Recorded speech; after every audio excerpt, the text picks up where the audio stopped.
providing a comprehensive training program designed to unleash your power potential. Creating the pounding echo at impact known as the sonic serve.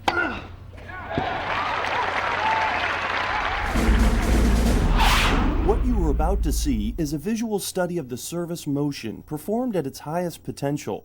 We'll show you the technique of players like Max Mirny, who have recorded serves at nearly 150 miles per hour.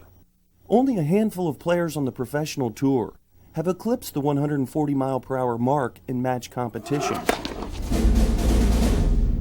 This elite group includes Greg Ruzetsky, Mark Philippoussis, Goran Ivanisevic, Richard Krajicek, and Mark Rosé.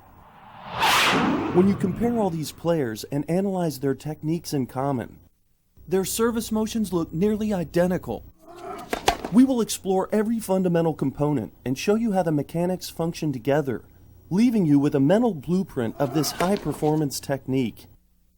Following our step-by-step method, you'll know exactly what to focus on in your practice to develop these techniques into habit.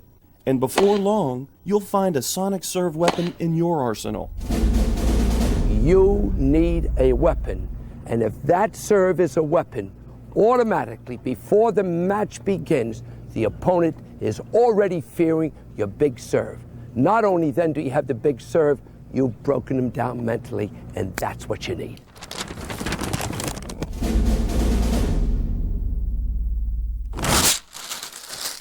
For you to achieve your sonic serve potential, you will need a crystal clear image in your mind of the technique you're trying to master. Looking at the core components at work in super slow motion, while gaining an understanding of how everything functions, will help you establish an accurate mental blueprint of the sonic serve. He gets the sign, looks like he's going with the heat. Into the windup, and here's the pitch. Swung on! The first component we must explore takes us to the heart of the service motion, looking at the upper body mechanics and the throwing motion. Like the pitch in baseball, the serve incorporates the throwing motion to generate racket head speed up into contact. The mechanics behind the baseball pitch work in a sequence of movement called a kinetic chain, which progressively builds power and speed in the throwing arm. When you combine strong upright back posture, a relaxed throwing arm, and the mechanics of rotational force, you create a transfer of energy in the throwing motion that functions like the crack of a whip.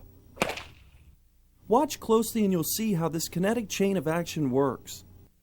The pitching motion begins with the body weight positioned back in the stance, as he coils his body with a hip and shoulder turn.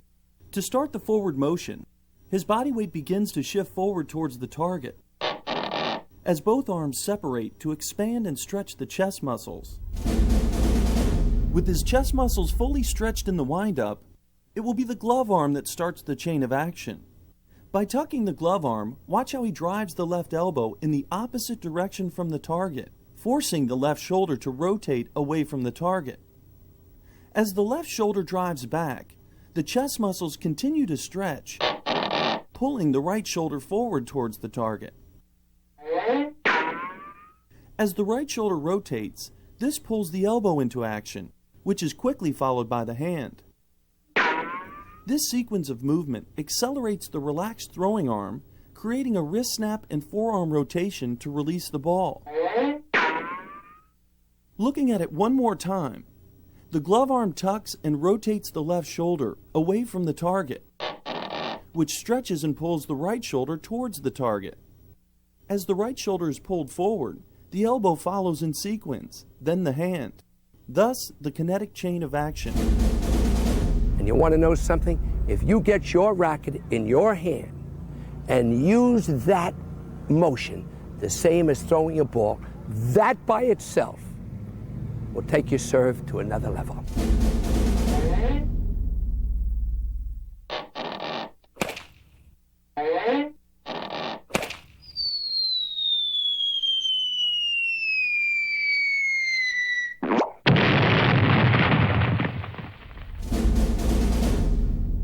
Though the throwing mechanics are similar, there are some big differences when you compare the forward pitch to the sonic serve.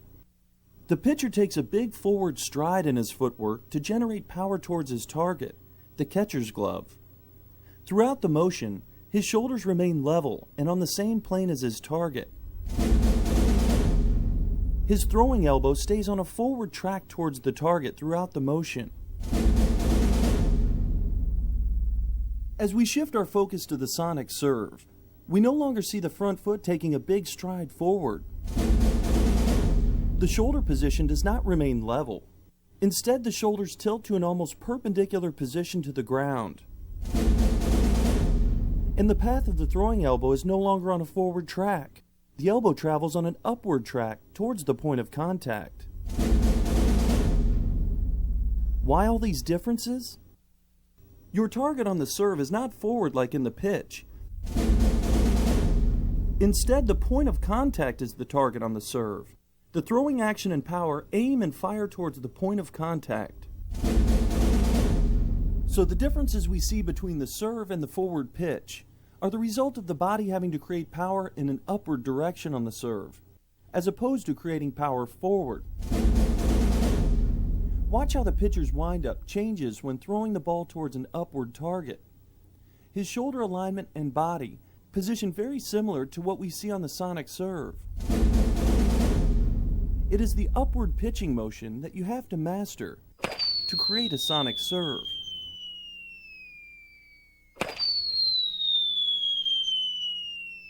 Now let's look at how the mechanics of the upward pitch work within the sonic serve.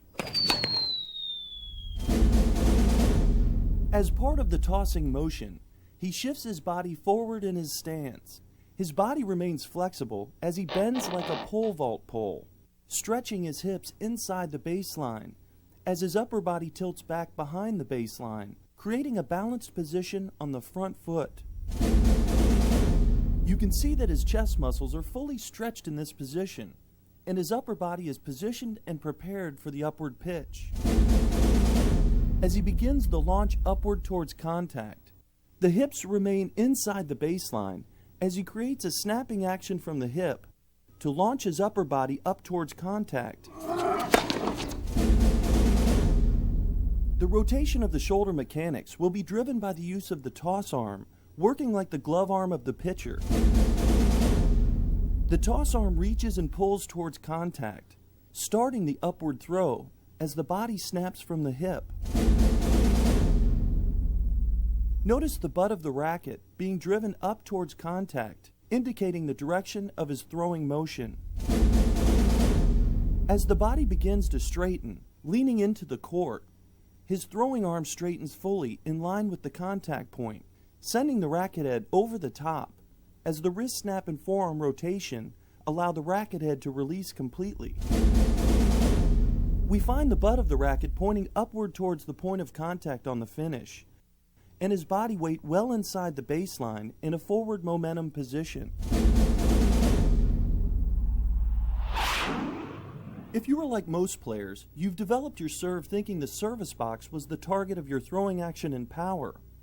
So it will take time and a lot of practice to make the change mentally, then physically, to begin directing your energy up towards the point of contact.